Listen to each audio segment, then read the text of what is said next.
Hello friends, स्वागत है आपका आज के एक नए वीडियो में। आज हम बात करेंगे natural gas and crude oil में क्या प्राइस एक्शन सेटअप देखने को मिल सकता है। दोस्तों, अगर आप पहली बार स्मार्ट एमसेक्स ट्रेड्स पर आ रहे हैं तो चैनल को सब्सक्राइब जरूर कर लेना, क्योंकि यहाँ पर हम रेगुलरली आपके लिए ऐसे वीडियोस लाते रहते हैं। तो चलिए शुरू करते हैं। सबसे पहले बात करते हैं यहाँ पर नेचुरल गैस कॉमेक्स की। नेचुरल गैस कॉमेक्स अगर आप देखोगे तो 2.8570 के आसपास ट्रेड करा है। मार्केट ऑलमोस्ट स्टेबल या कंसोलिडेटिंग फॉर्म में दोस्तों आप देख सकते हो। 24 मार्च के बाद में हालांकि यहाँ पर 27 मार्च तक एक मोमेंटम आया था। उसके बाद में अगर आप 31 मार्च से लेके 7 अप्रैल तक देखते हो तो मार्केट में ऑलमोस्ट साइड में मोमेंटम है। अभी भी हल्की सी गिरावट हमें देखने को मिल रही है, वो ज़्यादा कुछ खास नहीं, 0.3% या 0.30%। यहाँ पर बात करेंगे यूएस ऑयल की। यूएस ऑयल में कंटिन्यूसली अपसाइड मोमेंटम हमें देखने को मिल रहा है। इसका रीज़न भी आपको मैं बताऊंगा। अभी इस जो ट्रेड करा है वो $114.96 पर है, 2% अपसाइड में। और लग ऐसा रहा दोस्तों कि अगर ये इतना अपसाइड जा रहा है तो हो सकता है आने वाले दिनों में $119 तक भी ये टच कर सकता है। दोस्तों, नेचुरल गैस में क्या चीज़ें हमें देखने को मिल रही है उसके बारे में भी डिस्कस कर लेते हैं। सबसे पहले बात करेंगे यहाँ पर दोस्तों प्राइजेस की। तो प्राइस गिरकर लगभग 2.79 MMBTU तक ये पहुँच गया है। अगस्त 2025 के बाद में सबसे बड़ी गिरावट हमें देखने को मिल रही है। मेन रीज़न जो है दोस्तों वो है वेदर इम्पैक्ट कहीं ना कहीं एक बेरी सिग्नल को दे रहा है। माइल्ड स्प्रिंग सीजन चल रहा है, हीटिंग डिमांड कम है, इसलिए प्राइस पे प्रेशर कंटिन्यूसली देखने को मिल रहा है। ये एक रिपोर्ट मैंने आपको बताई थी, 36 BCF इंजेक्शन हुआ है और -4% BCF विड्रॉल हुआ था 5 ईयर एवरेज का। तो आप देख सकते हो 5 ईयर एवरेज -4 BCF था, अभी 36 BCF चल रहा है। दैट मीन्स कहीं ना कहीं ये पॉजिटिव जो मोमेंटम होता है उसके लिए सही नहीं है। मार्केट में और सप्लाई बिल्ड हो रही है। जियोपॉलिटिकल टेंशंस अभी भी दोस्तों बनी हुई है, बट उसका इम्पैक्ट एलएनजी पे इतना हमें देखने को नहीं मिल रहा है। चाहे डोनाल्ड ट्रंप ने अभी वार्निंग भी दी है ईरान को कि स्ट्रेट ऑफ हार्मूज का इशू आपको उसको ओपन करना है, वरना हम आपको ऑब्लिटरेट कर देंगे। बट यहाँ पर दोस्तों ईरान ने भी सीज फायर को रिजेक्ट कर दिया है। अभी भी 48 आवर की जो वार्निंग ऑलमोस्ट खत्म होने वाली है, फिर भी इसका गैस पर जो इम्पैक्ट है वो लिमिटेड देखने को मिल रहा है। एलएनजी एक्सपोर्ट की अगर हम बात करते हैं, US terminal already full capacity पर काम कर रहे हैं, एक्स्ट्रा डिमांड कैप्चर नहीं कर पा रहा है। देखिए, इसका मतलब ये दोस्तों, नो डाउट यहाँ पर यूनाइटेड स्टेट्स के एक्सपोर्ट्स बड़े हैं जब से यहाँ पर यूनाइटेड स्टेट्स ईरान इजराइल की टेंशन देखने को मिल रही है। स्ट्रेट ऑफ हार्मुज बंद है, जिसके कारण से ग्लोबल सप्लाई चेन में स्पेशली नेचुरल गैस और एलएनजी की सप्लाई बाधित हुई है। बट उसका इम्पैक्ट दोस्तों पूरी दुनिया पर इक्वली नहीं देखने को मिल रहा है। जो बड़ी इकोनॉमीज़ है, जो बड़ी पॉपुलेटेड कंट्रीज है, जैसे कि हमारा प्यारा भारत, चाइना, इंडोनेशिया और कुछ कंट्रीज़, उनकी सप्लाई दोस्तों अच्छे तरीके से होने लग गई है वापस स्ट्रेट ऑफ हार्मुज से। वहाँ से इनके जहाज गुजर रहे हैं। तो जो बड़ी डिमांड इन पॉपुलेटिंग कंट्रीज आती थी वो अब आ नहीं रही है। अब छोटी छोटी कंट्रीज बची, वहाँ पर कहीं ना कहीं इन्फ्लेशन हमें देखने को मिल रहा है। तो वो कंट्रीज़ भी यूनाइटेड स्टेट्स से जो उनकी एलएनजी है उसको इंपोर्ट करने की कोशिश कर रहे हैं। पर जैसा कि आपको बताया, यूनाइटेड स्टेट्स से अगर कोई एलएनजी गैस लेगा, फॉर एग्जांपल ऑस्ट्रेलिया लेगा, जापान लेगा या फिर आपका इंडिया लेगा, तो कहीं ना कहीं बहुत दूर पड़ता है। इसके कारण से उनका जो एलएनजी एक्सपोर्ट रहता है वो एक लिमिटेड होता है। ऐसा नहीं हो सकता है कि जिस प्रकार से मिडिल ईस्ट जो पूरी दुनिया भर में ऑलमोस्ट मिडिल में लोकेटेड है, तो पूरी दुनिया को ऑयल सप्लाई कर सकते हैं आसानी से। जो ट्रांसपोर्टेशन कॉस्ट है वो कम होती है, ऐसा यूनाइटेड स्टेट्स की एलएनजी के साथ में नहीं होता है। मतलब वो इसी कारण से इसमें एक्सपोर्ट बढ़ नहीं रहा है एक डिमांड से ऊपर। इसके कारण से दोस्तों यहाँ पर प्राइजेस में लिमिटेड इम्पैक्ट हमें देखने को मिल रहा है। बात करेंगे यहाँ पर एलएनजी अपडेट की। अगर हम टैंकर की बात करते हैं, दो LNG tankers already straight of Hormuz से गुजर चुके हैं। एक चाइना का, एक अननोन है, और दो हमारे प्यारे भारत के भी मतलब वो आ गए हैं। इसका मतलब ये दोस्तों एक्सपोर्ट रिस्टार्ट होने के संकेत मिल रहे हैं।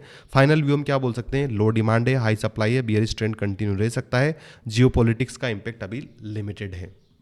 बात करेंगे यहाँ पर क्रूड ऑयल की। क्रूड ऑयल अभी $113 पर बैरल चल रहा है। जून 2025 के बाद में हाईएस्ट लेवल के पास में है। जियोपॉलिटिकल टेंशंस कहीं ना कहीं इसको बुलिश बनाए हुए हैं। डोनाल्ड ट्रंप ने ईरान को अल्टीमेटम दिया है। डेडलाइन आज ट्यूसडे को 8 बजे ईटी मतलब ईस्टर्न टाइम, यूनाइटेड स्टेट जो टाइम है वहाँ पर खत्म हो जाएगी। अब उनकी जो डिमांड है दोस्तों कि स्ट्रेट ऑफ हार्मुज को आपको रीओपन करना है।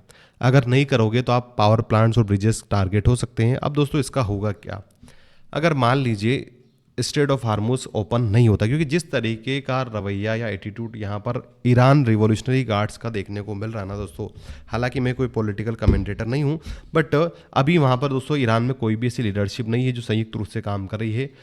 अब वो ऑलमोस्ट उनकी टॉप लीडरशिप दोस्तों खत्म हो चुकी है। वो कहीं ना कहीं चाह रहे हैं कि यूनाइटेड स्टेट्स को लंबे समय तक उलझाया जाए। तो उसके कारण से वो हर वो चीज़ कर रहे हैं। लॉन्ग टर्म में कहीं ना कहीं पर्सपेक्टिव वहाँ पर ईरान का नहीं है। इसके कारण से होगा क्या दोस्तों कि अगर वो स्ट्रेट ऑफ हार्मुज रीओपन नहीं करेंगे तो हो सकता है यूनाइटेड स्टेट्स बड़े हमले करे उनके पावर प्लांट्स पे, उनके इलेक्ट्रिसिटी इंफ्रास्ट्रक्चर पर, रोड्स पर, ब्रिजेस पर और अदर की एनर्जी इंपॉर्टेंट इंफ्रास्ट्रक्चर पर। अगर ऐसा होता है ना दोस्तों, तो उससे क्या होगा कि हो सकता है ईरान रिटालिएट करे। और ईरान रिटालिएट करेगा किस पर? यूएई पर, कतर पर, सऊदी पर, है ना। अगर इनके इंफ्रास्ट्रक्चर पर अटैक करता है दोस्तों तो हो सकता है मतलब यहाँ पर यूनाइटेड स्टेट जो अरब अमीरात है, सऊदी है, ये भी वापस वार में शामिल हो जाए। ये पॉसिबिलिटी बिल्कुल दोस्तों बनी हुई है, क्योंकि इनका मेजर इकोनॉमी जो प्रोपोर्शन आता है वो डिपेंडेंसी है एनर्जी इंफ्रास्ट्रक्चर पे, एनर्जी एक्सपोर्ट्स। अगर वही यहाँ पर ईरान हैम्पर करने लग जाएगा तो हो सकता है कि सऊदी अरब वगैरह भी ये भी हमला स्टार्ट कर दे ईरान पर। ये पॉसिबिलिटी दोस्तों बन सकती है आने वाले समय में। इसी कारण से सप्लाई डिस्ट्रप्शन की जो रिस्क है वो बहुत ज़्यादा है। तेहरान ने स्ट्रॉन्ग रिटेलिएशन की वार्निंग दी है। गल्फ एनर्जी असेट पर अटैक का खतरा बढ़ सकता है दोस्तों। और सिक्स फायर के मिक्स्ड टॉक है यहाँ पर। तो यूएस ईरान टेक्स ऑनगोइंग है। मीडिएटर जिस प्रकार से काम करे वो संतोषजनक नहीं है। टेम्पररी ट्रूस प्रपोजल कहीं ना कहीं यहाँ पर लग नहीं रहा होगा दोस्तों। ईरान चाह रहा है कि परमानेंट सीज फायर और सेंक्शन रिमूवल हो, तो अभी एकदम से हो तो वो पॉसिबल नहीं है। इसके कारण से क्या हो रहा है, मार्केट का इम्पैक्ट के कारण से रिस्क प्रीमियम बना हुआ है। यही कारण है कि क्रूड ऑयल को कंटिन्यूसली अपसाइड लेके जा रहा है। मैंने आपको बता दिया है कि देखो ये जो एनर्जी इंफ्रास्ट्रक्चर पर हमला है ना दोस्तों, वो सप्लाई चेन को पूरी खराब करके रख देगा। और ये इसका इम्पैक्ट लॉन्ग टर्म में हमें देखने को मिल सकता है। यही कारण है कि आपको पता है ओपेक ने अपनी सप्लाई बढ़ाई भी थी, उसके बाद भी प्राइजेस में डाउनसाइड मोमेंटम हमें देखने को नहीं मिल रहा है। तो ये था दोस्तों यहाँ पर न्यूज़ की अपडेट्स, जो भी इंपॉर्टेंट अपडेट थी मैंने आपको बता दी है। इसके साथ साथ दोस्तों डेली यहाँ पर मैं सपोर्ट एंड रेजिस्टेंस आपको प्रोवाइड करता रहता हूँ। इसलिए अगर आपको टेलीग्राम चैनल ज्वाइन करना तो आप ज्वाइन कर सकते हो। डिस्क्रिप्शन में, वीडियो के डिस्क्रिप्शन में मिलकर पहले यहाँ पर कॉमेक्स की क्रूड ऑयल को देखते हैं। 114 का हाई कल भी लगा था, 114 का हाई आज भी लग चुका है। रिट्रेसमेंट आया था रात को लगभग 12:30 बजे के आसपास, उसके बाद में कंटिन्यूसली अपसाइड जा रहा है। अगर 114 या 115 के ऊपर आज ये ट्रेड करने लग जाता है क्रूड ऑयल दोस्तों, तो आने वाले समय में जो अपसाइड के रेजिस्टेंस मुझे दिख रहे हैं वो है $116, 116 के बाद में 117, 117 के बाद में 118.50 और 119.20, है ना। तो इस जोन को आपको याद रखना। $115 का अगर इसके ऊपर जाता है तो ये जोन बिल्कुल अचीवेबल है। और लिक्विडिटी स्वीप अगर मार्केट करता है दोस्तों, तो आने वाले समय में बहुत ज़्यादा पॉसिबिलिटी दिख रही है कि मार्केट जब इतना यहाँ से यहाँ तक आया है ना, यहाँ से यहाँ तक आया है, तो वो अपसाइड भी जाने की कोशिश करेगा। ये वाला जोन आप देख रहे हैं 119 का है और 119 के बाद में 123 का है। तो जब प्राइस आपका $60 से अपसाइड आ रहा है $114, तो वो क्यों ना $122 को टच नहीं करेगा। तो चांसेस ज़्यादा दिख रहे हैं दोस्तों क्रूड ऑयल में यहाँ पर अपसाइड जाए। हालांकि यहाँ पर डिपेंड करेगा कि वार की जो पीस डील की बारे में बात हो रही उसका क्या होता है। अगर पीस डील होती है तो हो सकता है ये पॉसिबल ना हो, वापस गिरावट आ जाए। बट अगर पीस डील नहीं होती दोस्तों, तो बिल्कुल पॉसिबिलिटी बनी हुई है कि प्राइस आने वाले समय में $119 से लेके $122 तक जा सकता है। आज के रजिस्टेंस 117, 118.50 और 119 मुझे दिख रहे हैं। अब दोस्तों बात करते हैं हमारे क्रूड ऑयल MCX की। अगर आप यहाँ पर देखोगे तो डबल टॉप इसने बनाया था। डबल टॉप बनाने के बाद में आज 2% अगर अपसाइड होता है ये, तो 2% में आप देख सकते हो ऑलमोस्ट यहाँ पर जो 2% हो रहा है आपका, वो वापस मैं कैलकुलेट कर लेता हूँ। 2% होगा दोस्तों आपका लगभग यहाँ पर 10,800 के आसपास, मतलब 10,800 के आसपास आपका क्रूड ऑयल ओपन हो सकता है। कल की जो मार्केट चाल थी वो मैं आपको बता देता हूँ किस प्रकार से मार्केट ने मोमेंटम दिया था। मार्केट ने दोस्तों एक रिट्रेसमेंट लिया था, अगर आपने देखा होगा तो एक रिट्रेसमेंट लिया था। रिट्रेसमेंट कहाँ से लिया था, इस जगह से आप देख सकते हो 11:30 से 10,426 से 10,150 प्राइस आया। उसके बाद में इसी ट्रेंड लाइन का सपोर्ट लेते हुए अपसाइड गया। तो ये ट्रेंड लाइन एक इंपॉर्टेंट डायनेमिक सपोर्ट की तरह काम कर रही है। मान लीजिए अगर आज आपका प्राइस 10,800 के आसपास ओपन होता है, 10,800 के आसपास, वापस प्राइस दोस्तों अगर रिकवरी लेके, मतलब ये रिट्रेसमेंट लेके 10,600 से लेके 10,500 तक आता है और यहाँ से वापस रिट्रेसमेंट लेके अपसाइड में कोई 30 मिनट की कैंडल क्लोजिंग कर देती है दोस्तों, तो चांसेस, इस प्रकार की कैंडल चांसेस बढ़ जाएंगे दोस्तों कि प्राइस वापस अपसाइड ही जाएगा। उस कंडीशन में 10,600 से 10,800, 10,800 के बाद में जो रेजिस्टेंस मुझे दिख रहे हैं 10,900 का, 10,900 के बाद में 11,000 और 11,000 के बाद में 11,101 के रेजिस्टेंस दोस्तों यहाँ पर मुझे दिख रहे हैं। और ये मैंने वीकली क्रूड ऑयल के वीडियो में भी बताया है। बात करेंगे यहाँ पर डाउनसाइड की, तो एनी हाउ इसको ये वाला जो जोन हमारा 10,500 का, इसके नीचे क्लोजिंग नहीं आना चाहिए, मतलब क्लोजिंग आए भी तो सस्टेन नहीं करना चाहिए। अगर 10,500 के नीचे अगर 30 मिनट की कैंडल अच्छे वॉल्यूम के साथ में दोस्तों क्लोजिंग दे देती है इस प्रकार से, तो प्राइजेस में डाउनसाइड मोमेंटम के चांसेस फिर बढ़ जाएंगे। उस कंडीशन में आप देखोगे यहाँ पर जो मुझे सपोर्ट, इंपॉर्टेंट सपोर्ट जो दिख रहा है, वो पहला जोन दोस्तों अब ये दिख रहा है, वो है 10,450 का। 10,450 के नीचे अगर जाता तो 10,250, 10,250 एक इम्पोर्टेंट सपोर्ट दिख रहा है दोस्तों। अगर इसके नीचे प्राइस जाता है आपका क्रूड ऑयल का तो 10,100 एक इम्पोर्टेंट सपोर्ट है। अब ध्यान से सुनना दोस्तों, 10,150 के नीचे क्लोजिंग नहीं आना चाहिए क्रूड ऑयल की।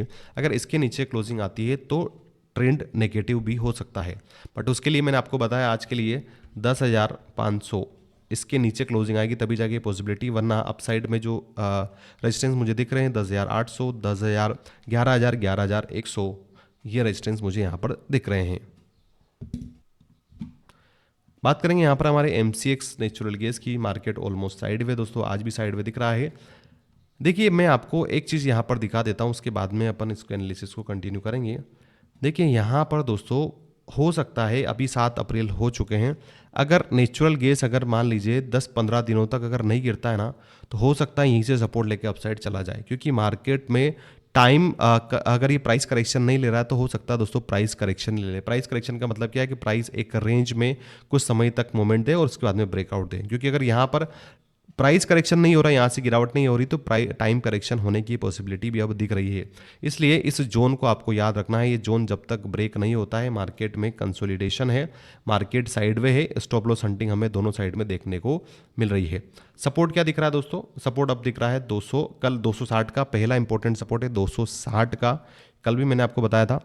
260 का एक इंपॉर्टेंट सपोर्ट है, कल उसके नीचे मार्केट नहीं गया, 260 के नीचे जाता है तो दूसरा इंपॉर्टेंट सपोर्ट जहां तक नेचुरल गैस जा सकता है 255 का जोन दोस्तों बहुत ही इंपॉर्टेंट है, क्योंकि अगर आप प्रीवियसली देखोगे तो 13 अक्टूबर 2025 को इसी जोन से अपसाइड मोमेंटम हमें देखने को मिला था और प्राइस आपका 600 तक भी गया था। इसके बाद में आप देख रहे हो कुछ इस प्रकार से प्राइस गया था, है ना।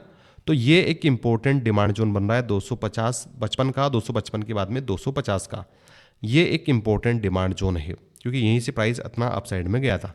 अगर 255 का ब्रेकडाउन हो जाता दोस्तों तो दूसरा इंपॉर्टेंट सपोर्ट हमें देखने को मिल सकता है आज के दिन, वो है आपका ये वाला जोन। जब प्राइस गिर ही रहा है कंसोलिडेशन के बाद में तो यहाँ तक गिरने की कोशिश करेगा दोस्तों। तो 255 के बाद में जो इंपॉर्टेंट सपोर्ट मुझे दिख रहा है वो है आपका 245 का। 245 के बाद में जो दूसरा इंपॉर्टेंट सपोर्ट दिखेगा दोस्तों वो है 237 के बाद में 227 का। तो कुछ इस प्रकार की पॉसिबिलिटी यहाँ पर बन सकती है। बात करेंगे यहाँ पर अपसाइड की, तो अपसाइड के लिए दोस्तों यहाँ पर कल जो जोन बनाया मार्केट ने वो है आपका रिसेंट जो स्विंग हाई बनाया 272 का। 272 के ऊपर ही दोस्तों यहाँ पर बाइंग की पॉसिबिलिटी बन सकती है, मतलब मार्केट में अपसाइड मोमेंटम हमें देखने को मिल सकता है। 272 के बाद में जो अपसाइड रेजिस्टेंस मार्केट शो कर सकता है वो है आप देख सकते हो ये वाला जोन जो है 278 का। क्या है 278 का, और 278 के बाद में दोस्तों यहाँ पर जो रेजिस्टेंस मुझे दिख सकता है वो है 283 का। चांसेस ज़्यादा है कि मार्केट साइड में रहेगा। ईरान यूएस से रिलेटेड कोई न्यूज़ आती है तो बड़ा मोमेंटम दोनों साइड हो सकता है। सीज फायर होती है तो डाउन साइड पॉसिबिलिटी है, और सीज फायर नहीं होती तो अपसाइड में भी आ सकता है। बट ध्यान रखना दोस्तों, नेचुरल गैस में मोमेंटम सीमित रह सकता है। तो ये था आपका natural gas and crude oil का कंप्लीट एनालिसिस। आई होप आपको वीडियो पसंद आया होगा दोस्तों। जो भी मैंने सपोर्ट एंड रेजिस्टेंस बताए ना, ये मैं टेलीग्राम पर भी अपलोड कर दूंगा ताकि आपको पता चले कि कहाँ से मार्केट कहाँ तक जा सकता है। हालांकि वीडियो एजुकेशनल पर्पस है। इसी के साथ इस वीडियो को मैं क्लोज करूंगा। जय भारत, वंदे मातरम।